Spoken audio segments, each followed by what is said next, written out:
नमस्कार, स्वागत है आपका अपने यूट्यूब चैनल बी एजुकेटर में। बात करेंगे शिक्षक भर्ती में एक भी पद नहीं जुड़ेंगे। 20,000 सरकारी नौकरियां, समय सीमा 100 दिन, अधूरी भर्तियां पूरे होने का इंतजार, 1 अप्रैल से होगा डॉक्यूमेंट्स वेरिफिकेशन।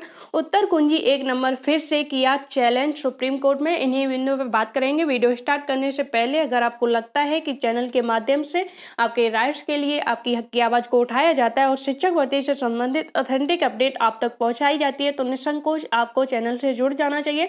टाइम वेस्ट ना करते हुए हम बिंदुओं पर बात करेंगे। सबसे पहले हम बात करेंगे शिक्षक भर्ती में एक भी पद नहीं जुड़ेंगे। तो मामला जो है आपका 69,000 से संबंधित है, जिनमें अभी 6800 का मामला जो है पेंडिंग में पड़ा हुआ है। वो भर्ती चयन लिस्ट अभी तक पेंडिंग में पड़ी हुई है, जिसमें एकल पीठ ने आदेश दिया था कि 69,000 में एक भी अतिरिक्त पद 69,000 से एक भी अतिरिक्त पद इस भर्ती में ऐड नहीं किए जा सकते हैं। अगर सरकार अतिरिक्त पद देना चाहे तो जो है उसके लिए एक अलग से एडवर्टाइजमेंट निकाले, मतलब उसका विज्ञप्ति अलग से निकाले, तब इन अभ्यर्थियों को जो है नियुक्ति दे। तो इसके लिए जो कैंडिडेट थे जो 6800 में चयनित हैं, उन्हीं में से एक कैंडिडेट के द्वारा इस आदेश को, एकल पीठ के आदेश को डबल बेंच में चैलेंज किया गया। तो डबल बेंच ने इस आदेश के में जो है किसी भी प्रकार का कोई हस्तक्षेप ना करते हुए एकल पीठ की जो आदेश दिया था उसको सही मानते हुए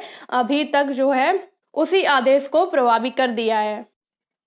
6800 अभ्यर्थियों की अतिरिक्त चयन सूची विवाद मामले में डबल बेंच ने एकल पीठ के आदेश पर लगाई मोहर।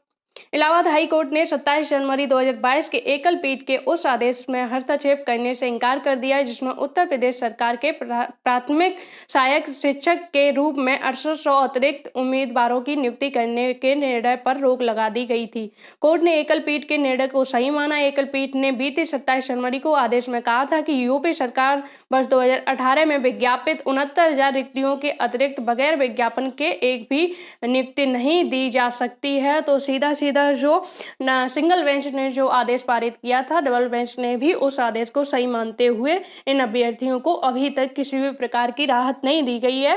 फिर भी ये मैटर जो है मेन याचिका अलग है। ये मैटर अप्रैल में लगा हुआ है, आई थिंक 25 अप्रैल को लगा हुआ है। तो वो चीज़ जो लीडिंग जो याचिका है वो महत्वपूर्ण है। उसमें क्या होता है, चीज़ें ये होंगी। और दूसरी चीज़ ये भी है कि सरकार ने जब लिस्ट जारी की है तो उसके लिए वो उसका पूरा करने के लिए कोई ऑप्शन भी निकालेगी। बात करेंगे 20,000 सरकारी नौकरियां, समय सीमा 100 दिन। तो कैबिनेट मीटिंग आपकी हो चुकी है, जिसमें जितने भी विभाग हैं उनके सभी कार्यों को पहला जो टारगेट 100 दिन का रखा गया है, चाहे वो किसी में भर्तियों से संबंधित हो या जो पेंडिंग में काम पड़े हुए हैं, पेंडिंग में जो कुछ चीज़ें पड़ी हुई हैं उनको पूरा करने का जो है 100 दिन का टारगेट रखा गया है। उसी के चलते जो रिक्तियां हैं उनको भी भरने का 100 दिन का टाइम रखा गया है।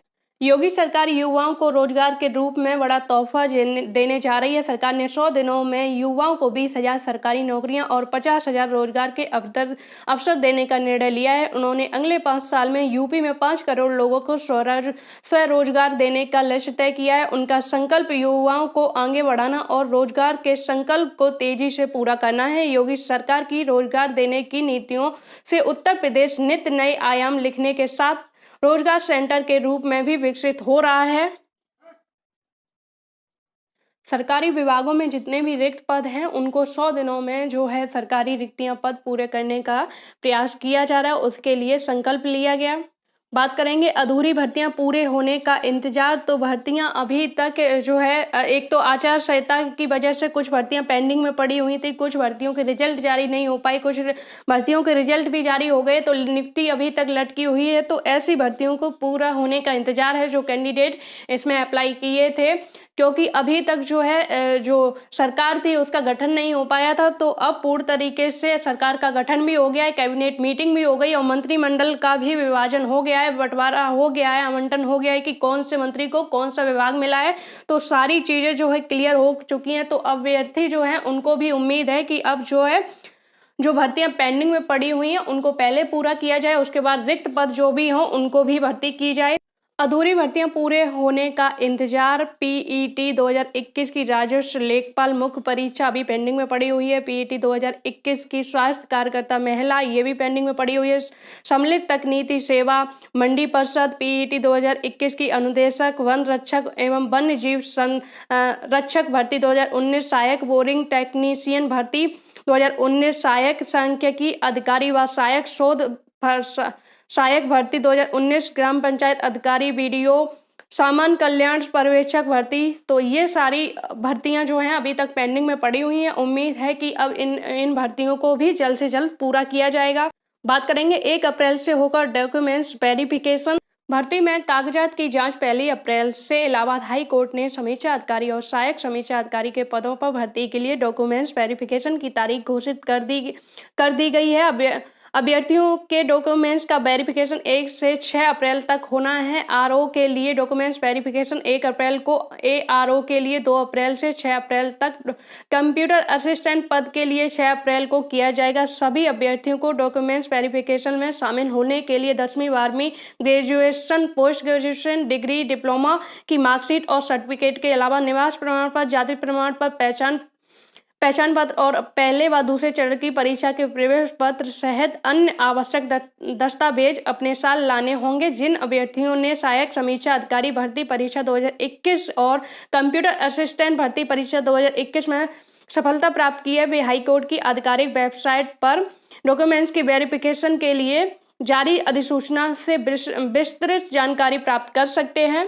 अब बात करेंगे उत्तर कुंजी मैटर जो है फिर से सुप्रीम कोर्ट में पहुंच चुका है और ये मैटर जो है पता नहीं कब समाप्त होगा।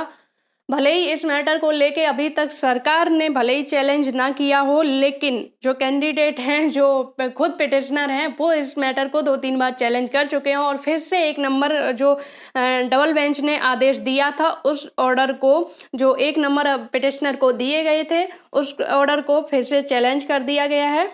चैलेंज किया गया है ऋषभ मित्रा, जो मेन याचिका थी ऋषभ मित्रा, उन्हीं के द्वारा ये जो है 1 नंबर वाला जो जजमेंट है उसको चैलेंज किया गया है। अभी डायरी नंबर मिला है, फाइनल इसकी जो है हियरिंग कब होगी वो सारी चीज़ें अभी क्लियर नहीं है। तो डबल बेंच के ऑर्डर को पूरी तरह चैलेंज कर दिया गया है, जो 1 नंबर को अभी तक चैलेंज कर दिया गया है। अब देखना होगा कि हियरिंग पे क्या होता है। उम्मीद है कि जो मैंने याचिका गई थी 343, उसी के बेस पर इस मैटर को जो है रिवर्स कर दिया जाएगा या फिर याचिका जो है डिसमिस होगी, क्योंकि मैंने याचिका और दूसरी चीज़ है कि डबल बेंच का ऑर्डर है तो वो प्रभावी होता है। ऐसा नहीं है कि कोई उसको चैलेंज करेगा तो उस पर इतनी आसानी से स्टे मिल जाएगी।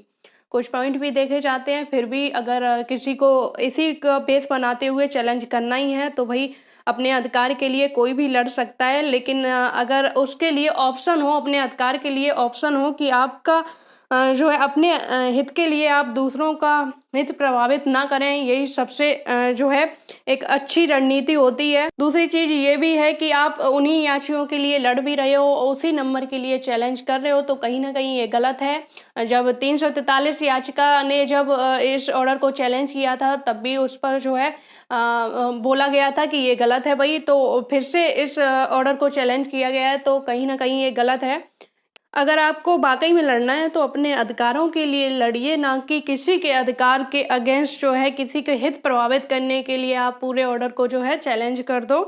फिर भी जो चीज़ें होंगी, आपका ऑर्डर डबल बेंच का है तो वो ही प्रभावी रहेगा, और जब इसकी हियरिंग होगी क्या चीज़ें होती हैं वो सब जब अपडेट आएगी आपको चैनल के माध्यम से बताई जाएगी। उम्मीद है वीडियो में दी गई जानकारी से आप संतुष्ट होंगे। जुड़े रहिए चैनल से। धन्यवाद।